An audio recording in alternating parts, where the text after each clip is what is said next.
Hola, ¿qué tal? Buenos días. Espero se encuentren muy bien. Hoy quería saludarles y compartir con ustedes un tema de reflexión, un tema de interés, hablando sobre la creación, sobre el creador. Pues te damos la bienvenida, espero que estés muy bien. Hoy espero que sea un tiempo de reflexión, de aprendizaje, de debate incluso entre ustedes y aquí su servidor. Nos vamos a basar de un libro titulado El conocimiento del alma, del maestro Haim Luzzatto, del siglo XVIII. Es un texto conocido dentro del área cabalístico, filosófico, ¿verdad? Donde discute de una manera intelectual o razonal el origen de la creación, el origen de lo que existe, la conciencia, el libre albedrío, el bien y el mal, el fin de todo. Debate y comparte y reflexiona muchos temas basándose en las escrituras sagradas, basándose en la Biblia, en otro lenguaje hebreo, basándose en la Torá, en la ley judía o en la Biblia que todos nosotros conocemos. Así que es un tema muy interesante que queremos compartir, debatir, platicar, charlar con cada uno de los que nos ven y nos escuchan a través de estos medios.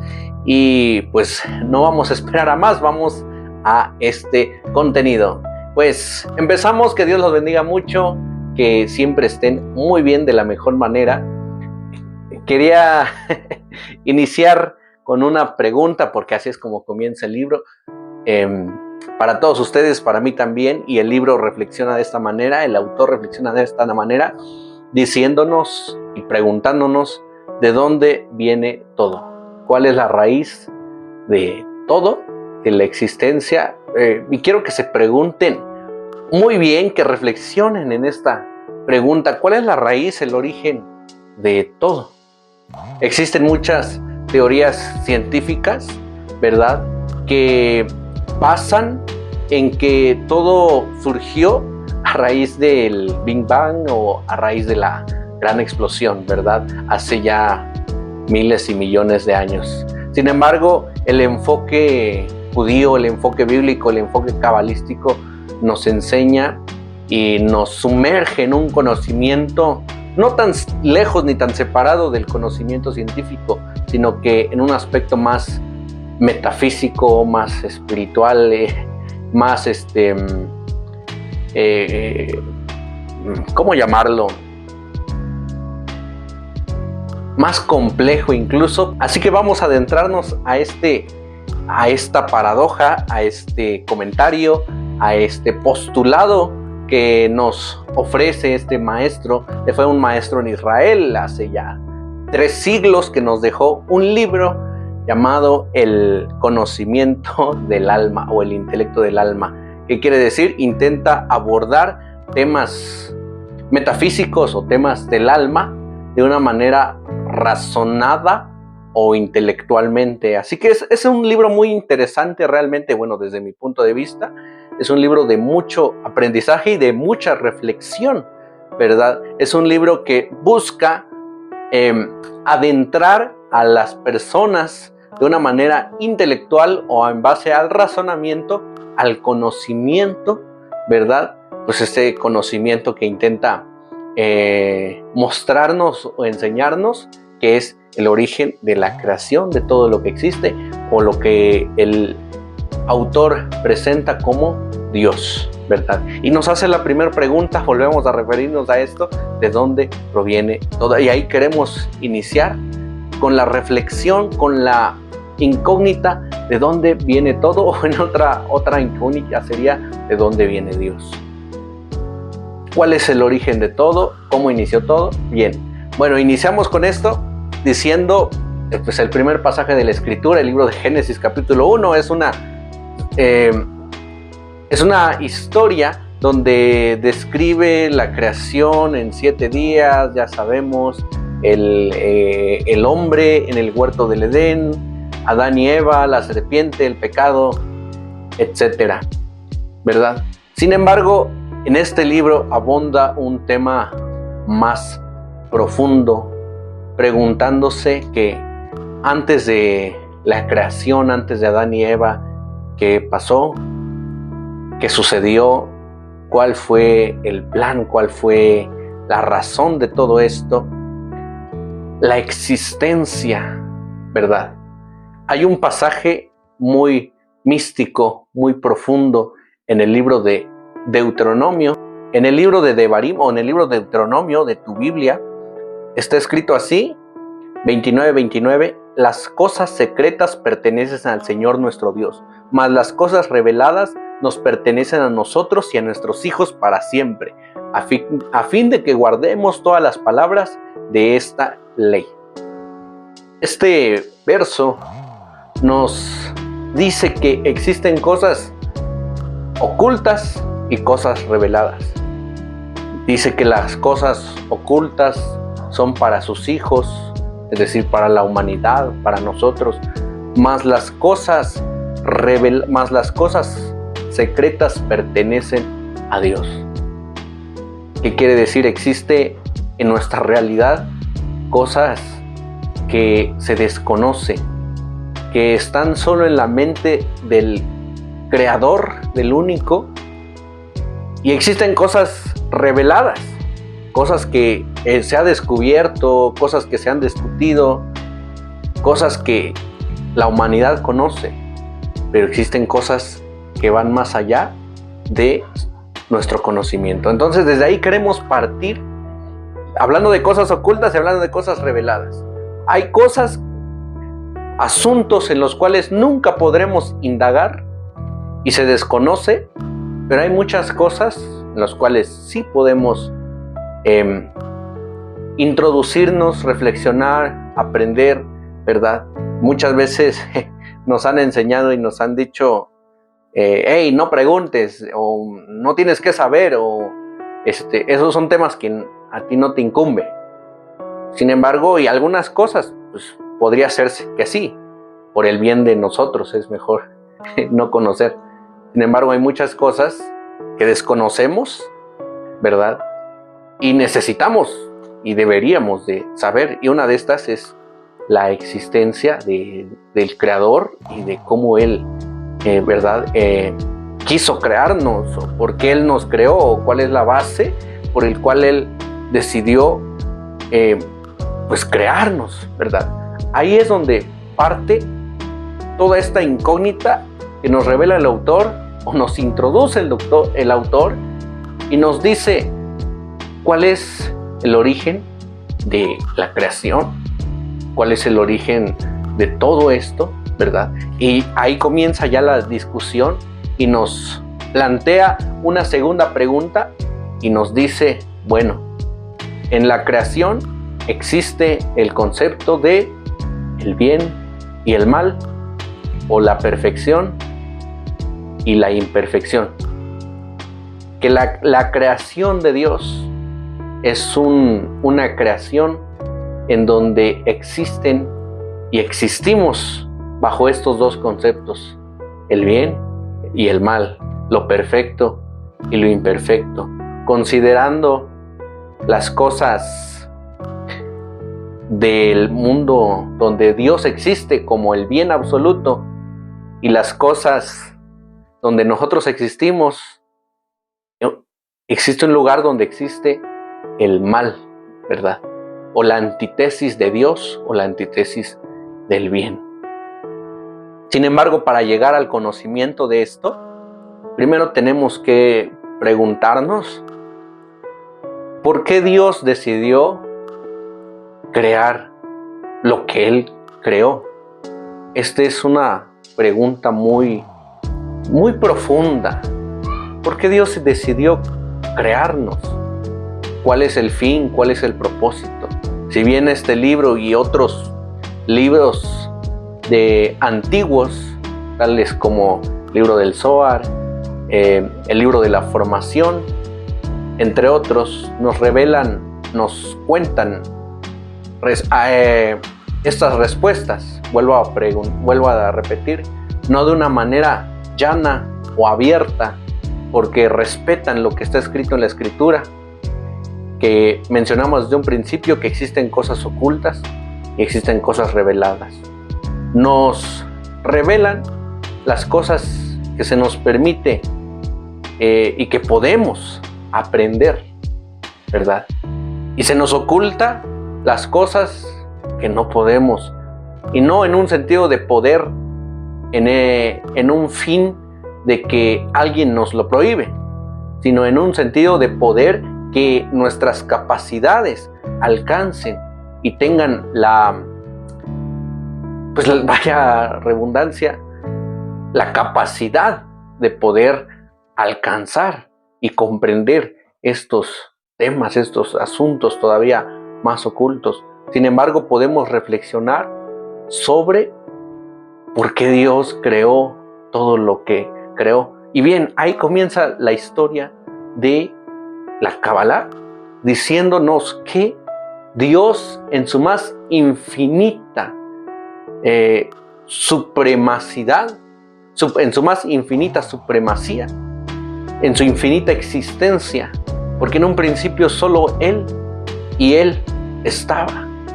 No había nadie, no había nada de lo que nosotros vemos, hoy creemos y tenemos. No había filosofía, no había espiritualidad, no había hombre en el cual se revelase estos conceptos, no había ni bien ni mal, no existía todo lo que nosotros hoy conocemos y entendemos y podemos comprender.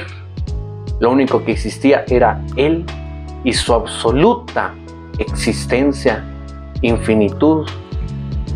Y comienza diciéndonos que Él, en su supremacía, en su suprema voluntad, que no podemos ir más allá de esa suprema voluntad, que no podemos indagar más allá de eso, sino aquello que Él quiso manifestar en su suprema voluntad. Él deseó, Él quiso crearnos, hacer una existencia, una realidad como la nuestra, carente, deficiente, con la posibilidad de la existencia del bien, que es el atributo de Dios, que es el bien, y la existencia del atributo del mal. Incluso dentro de nosotros, Él deseó que dentro de nosotros existiera ese concepto, una inclinación al mal, a hacer el mal, y una inclinación a hacer el bien. Entonces, en su supremacía, regresamos, Él deseó crear el todo. ¿Cómo lo hizo? Pues bien, teniendo como concepto que Dios es el todo, es el concepto absoluto, Él de alguna manera decidió dar un espacio, decidió crear este mundo, este espacio, para darle a la oportunidad de habitar tanto el bien como el mal. Entonces, como primer concepto, como principio de todo, es que Él deseó crear nuestra realidad. ¿Y cómo podemos entender esto? Esta idea de Dios en su infinitud y nosotros en una creación pues carente, siendo que Dios, las cualidades que Él le maneja, las cualidades que Él le conducen, son cualidades como la bondad, la misericordia, la justicia, la paz, la verdad. Y las cualidades que poseemos o que posee su obra son cualidades como injusticia, mal, obrar mal, pensar mal, y también el obrar el bien, pensar el bien. ¿Cómo podemos comprender esta creación dual? Ahí viene el segundo concepto que es necesario e interesante conocer. ¿Por qué Dios decidió crearnos y ponernos en medio de esta situación que muchos consideramos como compleja y difícil de entender y difícil de vivir? Muchos vivimos y creemos que existimos sin ninguna razón aparente, sin ningún fin, sin ninguna meta. Y nos cuestionamos el por qué estamos aquí, el porqué de todo esto, el porqué del mal o del bien y del sufrimiento, de la vida, de la muerte. Nos llegamos a cuestionar de muchas formas y maneras y tiempos, y muchas veces sin encontrar ninguna respuesta. Sin embargo, esta sabiduría nos enseña que todo tiene un porqué, todo tiene un propósito. Y el primer propósito que Dios creó es que Él quería manifestar toda su infinitud, toda su bondad a su creación. Que Él creó un plano, que es nuestra realidad, un plano deficiente, para poder manifestar su infinitud, su grandeza. Porque no podemos concebir la idea del bien sin tener la idea del mal. Entonces Él deseó crear una realidad carente para mostrar de esa manera su luz infinita, su luz perfecta, manifestar su creación. Y Él decidió, revelan estos escritos, que Él decidió crearnos y crear nuestra realidad para manifestar esa perfección absoluta. Está escrito en el libro de Génesis, en el capítulo 1, dice, la primera palabra del Génesis es en el principio. En el texto hebreo está escrito Bereshit. Son 6 letras hebreas que, compuestas en otro orden, bajo el panorama de la numerología, se puede reescribir como Barashit, Bereshit, Barashit. En el principio, y el segundo concepto es creó 6. Que quiere decir que la primera palabra en la Biblia no solo nos dice en el principio, sino que también nos dice creó 6. ¿Qué son 6? Pues bueno, los maestros de las escrituras nos han revelado que son 6,000 años como una teoría, ¿verdad? Que Dios creó la realidad, nuestra existencia, para un periodo promedio de 6,000 años. Por eso está escrito que creó 6. Por eso son 6 días de la creación y el séptimo es día de reposo. Podríamos sí compararlo diciendo que son 6,000 años de existencia y el séptimo milenio, conocido como el milenio del descanso. Entonces sí tiene mucha similitud esta comparación. Entonces Dios creó al ser humano para hacerlo vivir durante un periodo de tiempo donde tiene un inicio y tiene un final, en una realidad como esta, para darle, ahí viene entonces la explicación de este concepto. Dios creó nuestra realidad carente para manifestarse. Y Dios quiere y quiso compartir de sí mismo esa grandeza, esa infinitud a seres tan diminutos relativamente como nosotros. Él deseó, paradójicamente hablando, parafraseando este concepto, Él deseó a creadores como Él lo es. Él deseó, como hay un versículo en el libro de los Salmos que el mismo Maestro Jesús repitió, Él dijo, porque vosotros sois dioses.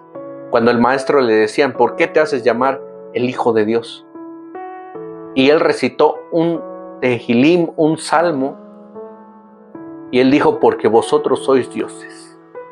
Y no quiero fanatizar, no quiero inducir a un pensamiento diciendo, entonces, ¿qué es? Yo también puedo crear mundos, puedo Eh, Sin embargo, no quiero caer en esto, pero sí quiero hacer esta reflexión de que Dios nos dio esa naturaleza, ¿verdad? Para destruir o para edificar, para crear y para erradicar. Esa es nuestra naturaleza, es nuestra esencia, la capacidad de crear. Creamos bueno, qué cosas no hemos creado, qué cosas no hemos hecho bien y mal también.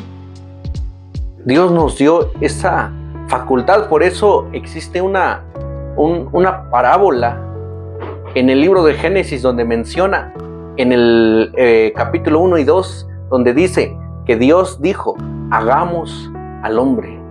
Porque Dios dijo hagamos, Él debió haber dicho haré al hombre en singular. ¿Por qué lo dijo en plural? Los comentaristas explican que estaba refiriéndose a los ángeles, al resto de su creación, diciéndole hagamos al hombre. Y en esta parábola menciona que los muchos ángeles se opusieron y dijeron, ¿por qué crearías tú al ser humano con una capacidad tan enorme, tan grande, ¿verdad? Pero al mismo tiempo, con esa misma capacidad, le daría también la autoridad para destruir tu creación. Y Dios dijo, tienes razón, crearé a un ser superior a ustedes, porque los ángeles no pueden hacer lo que los hombres hacen. Ellos solo obedecen en lo cual fueron creados y no más allá. No tienen esa voluntad, esa capacidad. El hombre sí, el ser humano sí. El ser humano es capaz de autosuperarse, de autorreprogramarse, de crecer más allá de sus propias facultades. Un día ser uno y un día ser otro, de crear vida a través de la creación, la procreación, de destruir y de edificar. Y Dios dijo, sí es cierto, tienen razón, pero aún así lo haré. Y Él, con toda su facultad, decidió crearnos semejantes. Por eso dice, más adelante, Él creó al hombre a su imagen y semejanza. Una imagen es un reflejo, es como una réplica, es como un espejo que refleja la misma imagen. Entonces, podemos entender por qué dijo, sois como dioses, en un sentido de semejanza, no de igualdad, semejanza, algo parecido, una copia de este concepto de creador. Dios entonces decidió, ¿verdad?, otorgar esa capacidad de grandeza de Dios, ¿verdad? Esa capacidad tan enorme, ¿verdad? Entonces, de alguna manera, Dios decidió crearnos a nosotros como una semejanza de Él, con una capacidad, ¿verdad?, como la de Él mismo. Entonces Dios creó al ser humano con estos conceptos, bajo estos ideales de querer compartir de sí mismo esa capacidad, esa divinidad, esa grandeza, la quiso compartir con el ser humano. Por eso se entiende entonces el verso que dice, lo hizo a su imagen y a su semejanza. Algo similar, no en un sentido que podemos decir que Dios es como nosotros, o no, nosotros nos asemejamos a Él en sus cualidades, en sus capacidades. Pero vuelvo a repetir, existen dos conceptos, las cosas ocultas y las cosas reveladas. Somos semejantes a Él en cuanto a lo que conocemos, pero existe un sentido, un ocultamiento que incluso desconocemos en donde solo existe Él, su supremacía. El concepto de Dios, ¿verdad? Y su creación solo es eso, una creación de Él, una extensión de Él. Somos eso, una extensión, una creación, un espacio donde Él decidió darnos vida, darnos existencia. Entonces, quiero que se queden con este concepto. Somos imagen, creación y semejanza de un Dios supremo, de un Dios grande, de un Dios capaz, de un Dios sublime, ¿verdad? Entendiendo este concepto, ¿verdad?, nos adentra a un razonamiento de poder decir, pues, ¿por qué Dios creó a un ser como nosotros, con las capacidades, con la inteligencia, con el razonamiento y con todas las cualidades que poseemos, que somos nosotros? Y el tercer concepto, de la existencia de todo, de todo. Nosotros somos esa respuesta, su creación. Somos la respuesta de cómo Dios decidió compartir su supremacía. Y la tercera cuestión, el tercer cuestionamiento es, bueno, si Dios grande, sin defectos, creó a un ser humano a su semejanza, ¿por qué pues no lo somos? O no aparentamos serlo, o incluso somos lo contrario, un ser destructivo, con cualidades contrarias a Dios. Hablamos del bien y hacemos el mal. Hablamos de la misericordia y no la poseemos. Hablamos del amor y no lo somos, o por lo menos no plenamente. Entonces ahí es donde da entrada a este tercer concepto, que es la imperfección de su creación. ¿Por qué? ¿Por qué existe esta imperfección? Ahorita vamos a intentar aclarar este punto bajo los conceptos de estos textos. Entonces Dios creó al ser humano y le dio una cualidad, que es la imperfección. ¿Cómo se la dio? Pues ya conocemos la historia. Creó a un hombre y a una mujer, pues seres perfectos. Sin embargo, comieron inducidamente por la serpiente del árbol del conocimiento del bien y del mal, que es la capacidad de el mal en una realidad donde solo existía Dios. Entonces el ser humano, se habla que en su genética, su esencia fue transformada de un ser completamente espiritual, finitamente espiritual, a nuestra existencia actual, en el cual da la posibilidad de una muerte y da la posibilidad de la imperfección. Ese es el árbol, por eso dice árbol del conocimiento del bien y del mal, la dualidad. Somos eso, un ser dual. ¿Por qué Dios? Ahí es donde podemos entender otro pasaje de las Escrituras que dice: pongo delante de ti el bien y la vida, el mal y la muerte. Es un texto muy, muy claro en el libro de Deuteronomio, capítulo 31. Y es curioso este texto porque fue al final de un periodo de revelación o de enseñanza de 40 años del pueblo, de un pueblo llamado Israel, de aprendizaje, de recepción de lo que hoy se conoce como la ley de Dios o la ley mosaica, ¿verdad? Y al final de este periodo de recepción y aprendizaje, Él les dijo: ya te puse el bien, pero también está el mal. Pongo delante de ti el bien y el mal. El bien y la vida, el mal y la muerte.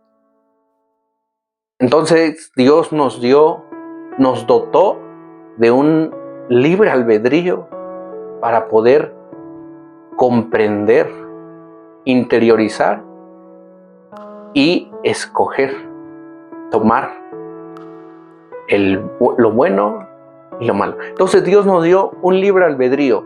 ¿Para qué? Para poder decidir entre una cosa y otra. ¿Por qué? Estos libros ocultos, sagrados, tales como el Zohar y el libro que acabamos de mencionar desde un principio, mencionan que sí, en un principio Dios nos dotó de todo. Toda su bondad lo manifestó a nosotros, dándonos todo, sin carencia, sin méritos, sin esfuerzo por el cual podamos decir que nosotros lo obtuvimos. Entonces, en un principio Dios quiso compartir su bondad con nosotros, de su grandeza, de su inmensidad e infinitud, creándonos, haciendo de nosotros lo que hoy somos, empezando con Adán y Eva, seres grandes e infinitos. Pero no le bastó con eso, porque en un principio muchos llegaron a pensar, y yo llegué a pensar, ¿por qué Dios nos hizo carentes? ¿Por qué no decidió quedarse con Adán y con Eva, el cual no les faltaba nada y no necesitaban nada? Y hoy nosotros sí necesitamos todo y somos carentes de todo o de mucho. Y vino una respuesta. Encontré la respuesta a esta pregunta y me dije, y llegó de que Dios no solo quiso compartir su bondad, sino que quiso que nosotros mismos fuéramos capaces de alcanzarla, de llegar a ella, de merecerla, en otras palabras. ¿Qué quiere decir? No solo regaló su grandeza, porque si no, sería de Él. Seguiría perteneciendo a Él.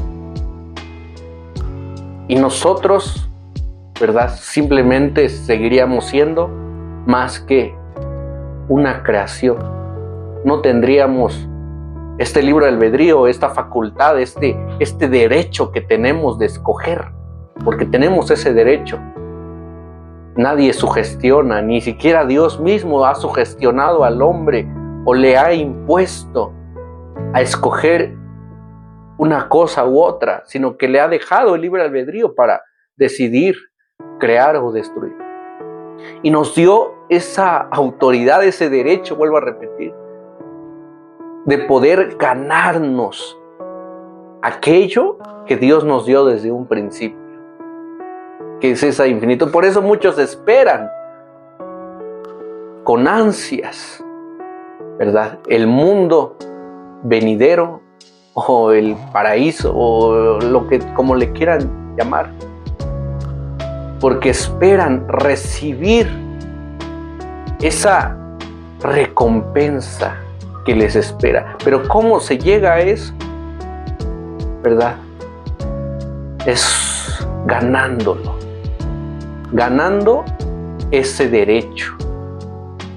Dios dio su bondad, la regaló, pero sin embargo nos dio un regalo más, que es el derecho de ganarnos ese regalo, ¿verdad? No simplemente recibirlo sin mérito alguno. Por eso entonces estamos aquí, ahora sí como dicen muchos, Pareciera un videojuego en modo difícil. Y si vives en una situación muy, muy desfavorable, estás en el modo super difícil o modo hardcore, ¿no? Pero aquellos que viven en situaciones más confortables están en el modo fácil de la vida. Bueno, sea modo fácil o difícil o muy difícil, estamos y vivimos en un mundo que existe el bien y que existe el mal, y está en nosotros y depende de nosotros qué decidimos y en qué creemos y qué hacemos. Y es libre albedrío, porque cuando nacemos pues no sabemos nada, y muchas veces crecemos y seguimos sin saber, nos cuestionamos, ¿verdad?, sobre el por qué y para qué de todo. Y nadie nos asegura que hay un cielo o que hay un infierno o que hay una tierra o que hay un después de la muerte. Está en nuestra voluntad, ¿verdad? Esa es la autoridad o el derecho que Dios implantó en nosotros, el escoger. Hacer el bien o no hacer lo que es hacer el mal. Si lo hacemos, nos promete Dios en las Escrituras. Muchos profetas lo predicaron, sabios, la Biblia nos ha prometido una vida después de la muerte llena de grandezas, llena de falta de carencias, donde no existirá esta falta de carencias, ¿verdad? Sin embargo, a pesar de estas predicaciones, sigue estando en nuestra facultad la decisión. Muchas personas desconocen o no creen en esta recompensa, ¿verdad? Y deciden optar por satisfacer sus propios deseos banales de alguna manera, ¿verdad? Dejarse llevar por sus impulsos y por sus deseos, no creyendo en esta recompensa, ¿verdad? Es como un examen de la escuela o de la vida. Te ponen una prueba y te dejan solo para que lo resuelvas, ¿verdad? Nadie nació sabiendo, conociendo. Algunos con un examen más difícil, otros tal vez más fácil, con una situación económica mejor, con un entorno social, familiar mejor. Otros de plano, pues sí la tuvieron muy difícil.